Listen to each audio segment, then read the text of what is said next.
कन्या राशीचे लोक सामान्यतः शांत, विचारपूर्वक निर्णय घेणारे आणि कुटुंबाची काळजी करणारे असतात. परंतु काही काळ असा येतो की ग्रहस्थितीमुळे अगदी स्थिर आयुष्यातही अचानक तणाव निर्माण होतो. पण 28 तारखेपासून सुरू होणारा काळ काही कन्या राशीच्या लोकांसाठी भावनिकदृष्ट्या कठीण ठरू शकतो. घरात एखाद्या छोट्या गोष्टीवरून मोठा वाद होण्याची शक्यता आहे. जणू काही आगीची ठिणगी पडल्यासारखी परिस्थिती निर्माण होऊ शकते. या काळात कोणत्या गोष्टींची काळजी घ्यावी आणि कोणत्या 2 प्रकारच्या व्यक्तींमध्ये समस्या वाढू शकतात हे समजून घेणे अत्यंत महत्त्वाचे आहे. नंबर 1 आहे, घरातील वातावरणात अचानक बदलू शकते. 28 तारखेपासून काही कन्या राशीच्या लोकांना घरातील वातावरणात अचानक बदल जाणवू शकतो.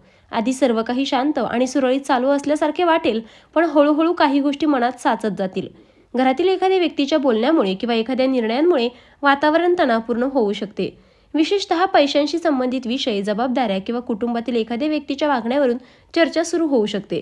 सुरुवातीला हा वाद अगदी छोटा वाटेल, पण प्रत्येकजण आपापली बाजू ठामपणे मांडू लागल्यावर परिस्थिती चिघळू शकते. काही वेळा असेही होऊ शकते की तुम्ही काही चुकीचे केले नसतानाही दोष तुमच्यावर येईल. त्यामुळे मन दुखावले जाईल आणि वातावरण अधिकच कठीण होईल. अशा वेळी शांत राहणे आणि लगेच प्रतिक्रिया न देणे खूप महत्त्वाचे ठरेल. नंबर 2 आहे, नातेवाईकांमुळे निर्माण होणारा तणाव. कन्या राशीच्या लोकांच्या आयुष्यात अनेकदा असे दिसून येते की बाहेरच्या लोकांच्या बोलण्यामुळे घरातील मतभेद वाढतात. 28 तारखेनंतर एखादा नातेवाईक किंवा ओळखीचा माणूस तुमच्या घरातील परिस्थितीत हस्तक्षेप करण्याचा प्रयत्न करू शकतो. तो एखाद्या व्यक्तीला काही वेगळे सांगेल आणि दुसऱ्याला वेगळे सांगेल. यामुळे शंका आणि संशय निर्माण होऊ शकतो. उदाहरणार्थ, एखादी व्यक्ती तुमच्याबद्दल चुकीच्या गोष्टी सांगू शकते किंवा तुमच्या बोलण्याचा चुकीचा अर्थ काढून दुसऱ्यांपर्यंत पोहोचवू शकते. सुरुवातीला हे फार गंभीर वाटणार नाही, पण हळूहळू त्याचा परिणाम मोठ्या वादात होऊ शकतो. विशेषतः ज्या लोकांना तुमच्या प्रगतीचा हेवा आहे किंवा ज्यांना तुमच्या कुटुंबात मतभेद निर्माण करायचे आहेत, ते या काळात सक्रिय होऊ शकतात. त्यामुळे कोणतीही गोष्ट ऐकली की लगेच प्रतिक्रिया देऊ नका आणि सत्य काय आहे हे शांतपणे समजून घ्या. नंबर 3 आहे, जुन्या गोष्टी पुन्हा उफाळून येण्याची शक्यता. या काळात भूतकाळातील काही प्रसंग पुन्हा चर्चेत येण्याची शक्यता जास्त आहे. कदाचित काही महिन्यांपूर्वी किंवा काही वर्षापूर्वी घडलेली एखादी गोष्ट पुन्हा समोर येईल. एखाद्या व्यक्तीला वाटत असेल की त्याच्याशी अन्याय झाला आहे, तर तो विषय पुन्हा काढला जाऊ शकतो. यामध्ये आर्थिक व्यवहार, कुटुंबातील निर्णय, मालमत्ता किंवा विश्वासघाताशी संबंधित विषय असू शकतात. कन्या राशीचे लोक सहसा गोष्टी मनात ठेवतात आणि योग्य वेळ आल्यावर बोलतात. त्यामुळे एखाद्या चर्चेदरम्यान अचानक जुनी गोष्ट समोर येऊ शकते. त्यावेळी वातावरण खूप भावनिक होऊ शकते. काही लोकांना वाटेल की त्यांचे ऐकले गेले नाही, तर काहींना वाटेल की त्यांच्यावर अन्याय केला गेला. जर ही चर्चा योग्य पद्धतीने हाताळली नाही, तर छोटा विषय मोठ्या वादात बदलू शकतो. नंबर 4 आहे, तुमच्या भावना दुखावल्या जाऊ शकतात. 28 तारखेनंतरचा काळ भावनिकदृष्ट्या थोडा जड वाटू शकतो. काही कन्या राशीच्या लोकांना असे वाटेल की त्यांच्या भावना समजून घेतल्या जात नाहीत. एखादी जवळची व्यक्ती नकळत असे काही बोलू शकते जे मनाला खोलवर लागेल. विशेषतः जे लोक तुमच्यासाठी खूप महत्त्वाचे आहेत, त्यांच्याकडून जर कठोर शब्द ऐकायला मिळाले तर त्याचा परिणाम अधिक होतो. काही वेळा तुम्ही घरासाठी खूप काही करत असता, पण त्याची कदर होत नाही असेही वाटू शकते. या सगळ्यामुळे मनात निराशा आणि दुःख निर्माण होऊ शकते. काही लोकांना एकटेपणाची भावना देखील जाणवू शकते. मात्र हा काळ कायमचा नसतो. थोडा वेळ शांत राहून स्वतःला समजावून घेतल्यास आणि परिस्थितीकडे थोड्या अंतरावरून पाहिल्यास पुढे मार्ग नक्की सापडतो. नंबर 5 आहे, पहिली व्यक्ती भडकवणारी आणि गोंधळ निर्माण करणारी व्यक्ती. या काळात कन्या राशीच्या लोकांनी विशेष लक्ष ठेवण्याची गरज असलेली पहिली व्यक्ती म्हणजे भडकवणारी व्यक्ती. अशी व्यक्ती थेट भांडण करत नाही, पण तिच्या शब्दांमुळे 2 लोकांमध्ये गैरसमज निर्माण होतात. ती व्यक्ती वरून खूप जवळची किंवा हितचिंतक असल्यासारखी वाटते.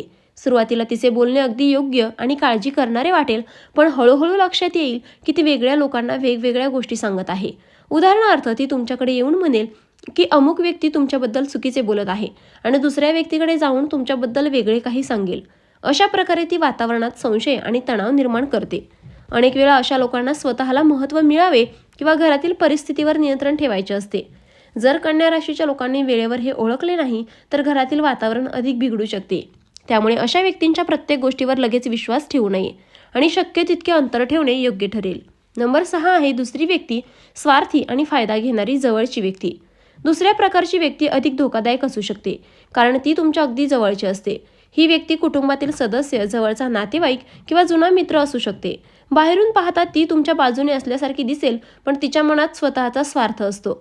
विशेषतः पैसे, मालमत्ता, जबाबदाऱ्या किंवा निर्णयांशी संबंधित गोष्टींमध्ये तिचा खरा स्वभाव समोर येऊ शकतो. सुरुवातीला ती शांतपणे आपली बाजू मांडेल, पण जेव्हा गोष्टी तिच्या मनाप्रमाणे घडत नाहीत तेव्हा ती अचानक आक्रमक होऊ शकते. अशा वेळी ती तुमच्यावर दोष टाकण्याचा किंवा इतरांना तुमच्या विरुद्ध वळवण्याचा प्रयत्न करू शकते. कन्या राशीचे लोक स्वभावाने विश्वास ठेवणारे असतात, त्यामुळे त्यांना सुरुवातीला हे लक्षात येत नाही, पण या काळात सावध राहणे आणि प्रत्येक गोष्ट नीट समजून घेणे आवश्यक आहे. नंबर 7 आहे मोठा तमाशा टाळण्यासाठी काय करावे. या काळात सर्वात महत्त्वाची गोष्ट म्हणजे संयम. अनेक वेळा वाद वाढण्याचे कारण म्हणजे लगेच दिलेली प्रतिक्रिया. जर एखाद्या व्यक्तीने रागाने काही बोलले तर त्याच क्षणी उत्तर देण्यापेक्षा थोडा वेळ शांत राहणे चांगले ठरू शकते. घरातील एखादी चर्चा तणावपूर्ण होत असल्याचे जाणवेल तर विषय बदलणे किंवा थोडा वेळ बाजूला होणेही उपयोगी ठरते. तसेच घरातील गोष्टी बाहेरच्या लोकांपर्यंत पोहोचू देऊ नका, कारण बाहेरच्या लोकांच्या बोलण्यामुळे परिस्थिती अजून बिघडते. काही वेळा गैरसमज फक्त बोलून मिटू शकतात, पण त्यासाठी योग्य वेळ आणि शांत वातावरण आवश्यक असते. जर कन्या राशीचे लोक संयम ठेवतील तर मोठा तमाशा होण्यापासून परिस्थिती वाचू शकते. नंबर 8 आहे आध्यात्मिक उपाय आणि मानसिक स्थैर्य. जेव्हा आयुष्यात तणाव वाढतो तेव्हा मन स्थिर ठेवणे अत्यंत गरजेचे असते. कन्या राशीच्या लोकांसाठी या काळात आध्यात्मिक आधार खूप उपयोगी ठरू शकतो.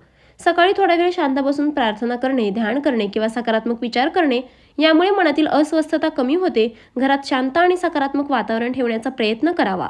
काही वेळा फक्त काही क्षण स्वतःसाठी काढले तरी मन हलके होते. तसेच राग किंवा दुःख मनात साठवून ठेवण्यापेक्षा ते योग्य पद्धतीने व्यक्त करणेही महत्त्वाचे असते. जेव्हा मन शांत असते तेव्हा निर्णयही योग्य घेतले जातात. त्यामुळे या काळात मानसिक संतुलन राखणे हेच सर्वात मोठे उपाय ठरू शकतात.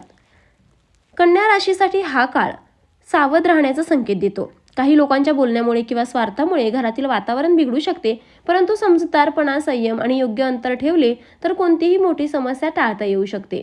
प्रत्येक कठीण प्रसंग आपल्याला लोकांची खरी ओळख करून देतो आणि स्वतःला अधिक मजबूत बनवतो. त्यामुळे घाबरून न जाता शांतपणे परिस्थिती हाताळणे हेच सर्वात योग्य ठरेल. तर मित्रांनो, व्हिडिओ पाहिल्याबद्दल धन्यवाद. श्री स्वामी समर्थ.